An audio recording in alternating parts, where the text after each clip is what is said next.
айдас ба сургамж үзүүлж байна.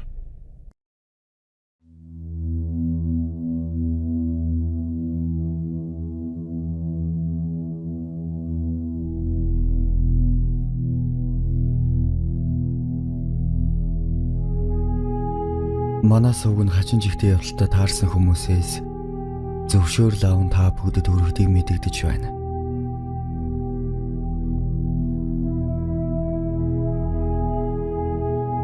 Дэнжи мянгийн түрээсийн байранд болсон явдал.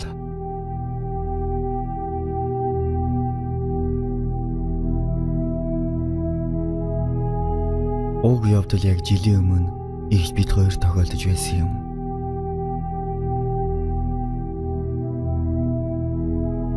Манай гэрийнхээ отороор хол яваад би их чигээ дагаад үлдсэн юм. Тухайн үед ихч минь 19 байсан. Алим болго аав ээжээсээ мөнгө авах. Хичээл ороход ядаж хувцсныхаа мөнгөг олъё гэд ажил хийх шийдсэн.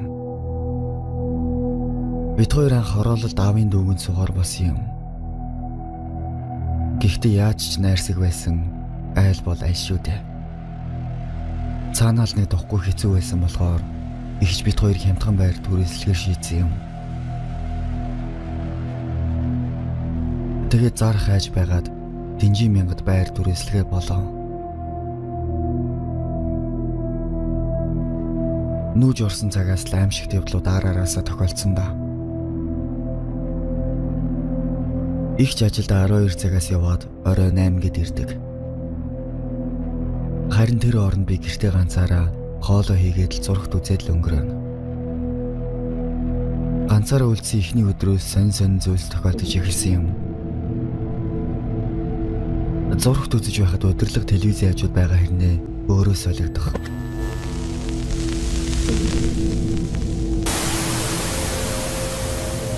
Угаалгын машины сэгсрэгчийн эргүүлэг өөрөө эргэх. Ямар ч салхигүй байхад хөшиг үе хийсэг гэх мэт. Эхний 2 өдөр би ерөөсөө тоогоогүй юм. Харин дараагийн өдөр нөхөн хаалга төгссөн. Очоод онгоолгоод хартал хинч байгаагүй. Бараг 4 удаа тогшоход очих болгоно хүн байгаагүй болохоор найж эхэлсэн юм. Игчлүүгээ залгаад хизээ ирэх вэ гэж асуухад арай болоогүй байна. Ясааны дүгэгт нь яагаад ч үгээд л тасалсан. Айгу бол ингэж байна тэгээд байна гэд хэлжүүл нөгөө зүрхмэн санаагаа дагаад хаагдчих байх гэд хэлхээ болсон. Тэгэд би орон дээрээ суугаад хаалга руу нүд салгалгүй харж байтал бариул нь яг л хүн онгоолж байгаа юм шиг доошилсан. Гаднаас ингэх боломжгүй мэдэж байсан болохоор яалтчгүй нэг юм өрөөнд байгааг мэдэрч эхлэв. Тэгээ шууд бүтээлгээ дээгүүрээ нөмрөөд нүдээ тасаанаад хэвтлээ. Гэтэл нэмгэн бүтээлэг болохоор нарны туяа баг зэрэг харагддаг байтал хүн таглаа зогсчихсан юм шиг сүудэрлэж эхлэв. Бас надлуу зогсоо ширтээд байгааг нь би мэдэрсэн. Ийм байдалтай 2 цаг хэвцсэний эцэст ихч минь нэг юм ирсэн юм. Тэгэд ихчээс анаа би маргааш шахаад ганцаар үлдэхүү гэтэл үгүй анаа нь маргааш амарна гэж хэлсэндээ. Би ч баярлаа тэр өдрийн явдлыг мартлаа. Маргааш нь ихч бид хоёр банштай цай хийж идээд сайхан амархаар хэвтцгэлээ. Шөнө 2 цагт би гинэт өсөө хэрэн дээр тавьсан хоолоо идээд зогсож байтал ихч намайг хараад цочоод байдгаараа хашгираад миний зүрхийг золтоол зогсоочихсангүй. Тэгэд наашир гэж хэлэхэд нь яваад очтол намайг шууд ингээс чангаахад хүнжилтөд ороод тас тэрврээд унтсан. Би чи тоног угаасаа их айцтай байсан болохоор тэрврүүлээд унтах сайхан байсан юм. Гэхдээ тэр шөнө би их чигээ намайг хараад зочоогүйг маш сайн мэдэж байсан юм. Ихч минь юу ч битгий асуу гэсэн шиг л амьсгалж байсан. Бид хоёр хинхний айлахгүй тулд бодлороо ойлголцоод л чимээг өдөр шөнөгийг давсан да. Харин маргааш өглөө нэгч намайг 6 цагт сэрээв. Сэрхэд бүх хувцас баглаатай. Алив хурдан явъя л гэж хэлсэн. Би юу ч асуулгүй дуртай нарахгүй гараад өнөөхөө айлдаа очлоо.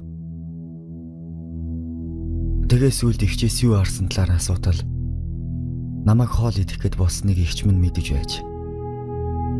Будаа амархан шигдэг болохоор өөрөө бас идэх гээд алив гэрлээ асаадаа гэж хэлэх гэж байгаад гинэт цог тусчихсан.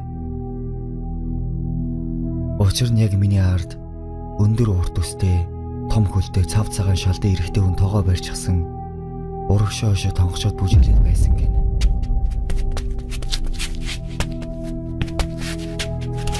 Игч маань бараг 10 секунд юу ч дуурч чадахгүй гацчихсан байж байгаад улам над руу ойртоод эхлэх үед нь гинэт зориг ороод яг л араатан шиг ашгарсан гинлээ.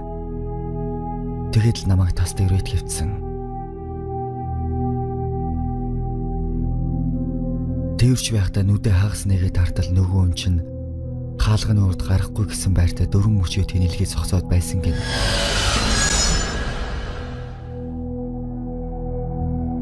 Игч бит хоёрыг ороход үнэндээ цонхон агарчихсан байсан юм. Харин байрны ах хэлэхдээ дүрсгүй хөвтөж чулуу шидэд тагалчихсан гэж хэлж байсан юм.